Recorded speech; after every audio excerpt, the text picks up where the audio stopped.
자기 치유 콘크리트 공법의 종류 및 특징에 대해서 설명을 드리겠습니다. 먼저 여러분께 이제 나눠드린 자료를 이제 볼 수 있겠는데요.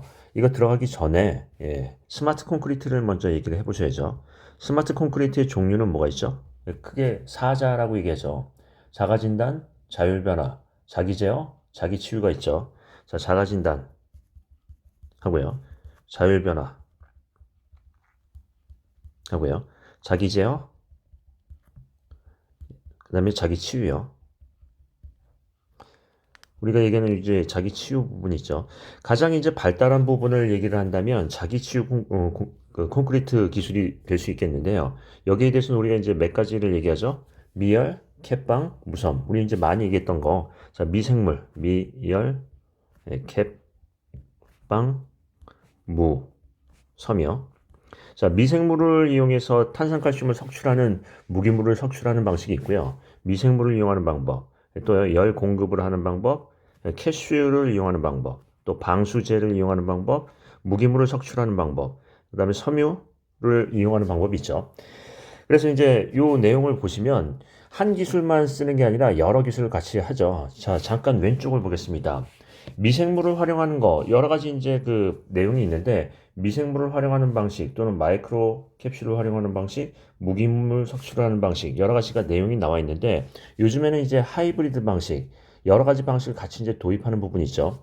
자, 일단 한번 메커니즘을 한번 보겠습니다. 예를 들어서 우리가 쉽게 생각할 수 있는 캡슐을 이용하는 방식을 하면 캡슐 안에 뭐가 있나요? 이제 캡슐이 마이크로 캡슐이라서 굉장히 작은 캡슐인데 이 안에 뭐가 있다? 캡슐 내에 예를 들자면 이렇게 이제 표시를 하자면 접착제가 들어가 있죠. 접착제가 들어가 있다. 그래서 접착제가 있고요. 이 접착제가 이제 내부에서 바로 경화되면 안 되니까 어떤 경화하지 않게끔 그 약품 처리를 했죠. 그 다음에 뭐가 있다? 옆에 이제 촉진제가 있어요. 촉진제. 우리가 얘기하면 이제 경화 촉진제죠. 그러면 이게 이제 균열이 발생을 하면 크게 이제 네 단계로 얘기를 할 수 있다는 거죠. 첫 번째, 두 번째, 세 번째, 네 번째. 첫 번째는 어떻게 되죠? 1단계는 캡슐이 파손이 되면서 그 안에서의 접착제가 나오게 되겠죠. 접착제가 이제 석출하는 단계고요. 2단계는요. 그 접착제가 촉진제와 반응하는 단계죠. 반응하는 단계에서 경화되는 단계고요. 3단계는요. 경화된 게 어디를 메꾼다? 균열에 침입을 하면서 균열을 복구하는 단계고요. 4단계는 이제 경화가 되면서 완전히 균열을 수복하는 단계죠. 그래서 어떤 단계별로 하면은 미생물이나 이런 부분을 얘기할 수 있겠는데, 자, 이게 이제 왼쪽에 보시면 각각의 한계가 있습니다.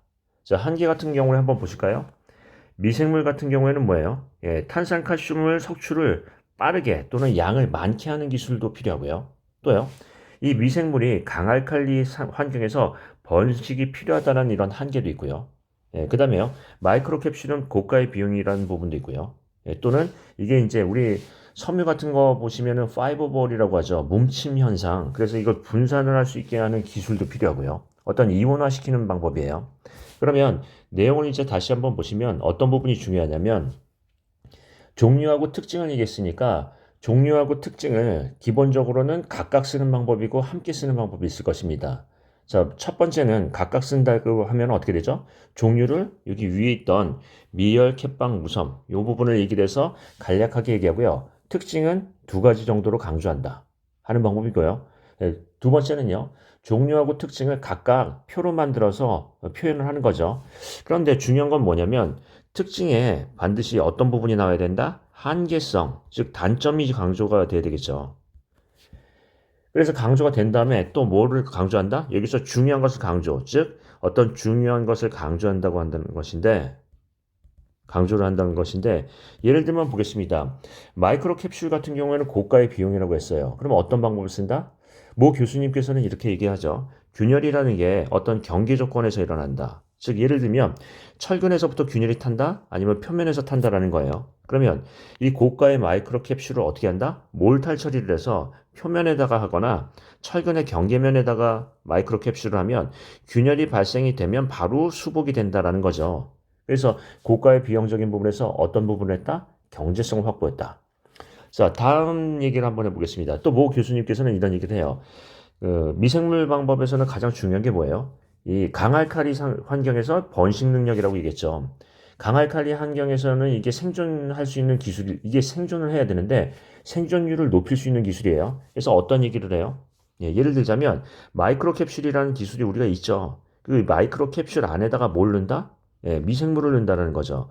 이렇게 미생물을 하면 강알칼리 환경에서 생존율을 높일 수 있는 부분이 되겠나요? 우리 이런 거 보셨나요? 광고 같은 데 보시면 닥터 캡슐, 마이크로 캡슐을 이용해서 살아있는 미생물을 장까지 도달한다. 그게 뭐죠? 생존 기술 아니에요. 그래서 그런 부분을 이제 할 수 있다는 거죠. 그러면 다시 한번 얘기해 보면 어떻게 얘기할 수 있냐면 종류하고 특징을 설명하신 다음에 특징에서는 뭐를 얘기를 꺼내셔야 돼요. 단점이나 한계성을 하고요. 그 한계성에 대해서 하나를 강조할 때 어떻게 한다? 대안, 즉 앞으로 발전 과제 같은 거를 설명할 수 있겠죠. 즉 고가에 대한 부분에서 이거를 경제성을 확보할 수 있는 기술, 예, 또는요 어떤 미생물에 대한 부분에서 어떤 부분이요, 예, 생존율을 높일 수 있는 기술, 이런 부분에 대해서 하나를 강조할 수 있겠죠. 이해되시죠? 그래서 종류하고 특징에서는 한계, 단점이 많이 나와야 되겠고요. 그 다음에 어떤 얘기를 해야 된다? 그 중에 중요한 부분에 대한 어떤 발전 과제 하는 거죠. 그래서 실은 아까도 얘기했듯이 이 예를 들자면 미생물이라는 기술하고 무기물 석출 기술 또는 미생물 기술하고 캡슐 기술은 별개의 기술이에요. 근데 요즘에는 어떻게 한다? 미생물 안에다 캡슐을 넣거나 아니면 미생물의 생존율을 또는 번식률을 높이기 위해서 펠릿, 우리가 얘기하면 이제 목재를 성형 가공해서 원통형으로 작은 원통형으로 만든 거 있죠. 그 펠릿 안에다가 미생물을 넣어서 번식률과 생존율을 높이는 기술도 얘기하고 있습니다. 자, 그러면 중요한 것을 강조한다는 건 어떻게 한다? 그런 기술 제안을 할 수가 있겠죠. 기술에 대한 어떤 지금 발전에 대한 부분도 얘기를 할 수 있고요. 자, 그 정도로 할까요? 자, 종류하고 특징을 얘기하시는데 한계를 강조하고요. 그 중에 한계 중에서 중요한 부분에 발전 방안을 설명할 수 있으면 좋겠습니다. 자, 이 정도로 마칠까요?